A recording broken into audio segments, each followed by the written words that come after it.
നമുക്കറിയാം നമ്മുടെ ലാപ്ടോപ്പിൽ ഏറ്റവും കൂടുതൽ സ്പീഡ് കിട്ടണമെങ്കിൽ എതർനെറ്റ് അതായത് ലാൻ കേബിൾ തന്നെ ഉപയോഗിക്കണം. നേരിട്ട് നമ്മൾ ലാൻ കേബിൾ തന്നെ ഉപയോഗിക്കണം. അപ്പോൾ ലാൻ കേബിൾ ഉപയോഗിക്കുമ്പോൾ നമുക്ക് എല്ലായിടത്തും എല്ലാ ലാപ്ടോപ്പിനും ആ ഒരു RJ45 കണക്ടർ കുത്താൻ പറ്റിയ ഒരു ലാൻ പോർട്ട് ഉണ്ടാവണമെന്നില്ല. അപ്പോൾ നമ്മൾ ഇതുപോലത്തെ ഒരു USB to RJ45 കൺവെർട്ടറാണ് നമ്മൾ ഉപയോഗിക്കുന്നത്.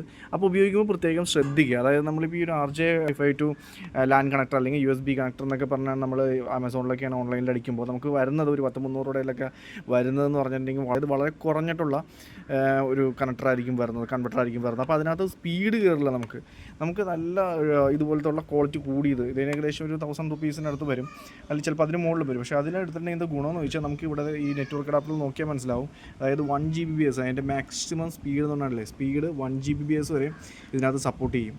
ഈ ഒരു എതർനെറ്റ് കൺവെർട്ടറിൽ, അതായത് ഒരു ലാൻ കൺവെർട്ടറിൽ അത്രയും വരെയും കിട്ടും. USB to ലാൻ കൺവെർട്ടറിൽ ആ ഒരു 1 Gbps വരെ സ്പീഡ് അവിടെ ലഭിക്കും. അപ്പോൾ തീർച്ചയായിട്ടും നിങ്ങൾ വാങ്ങുമ്പോൾ ഇതുപോലത്തെ കൂടിയത് നല്ല ഒരു ലാൻ കൺവെർട്ടർ തന്നെ വാങ്ങാൻ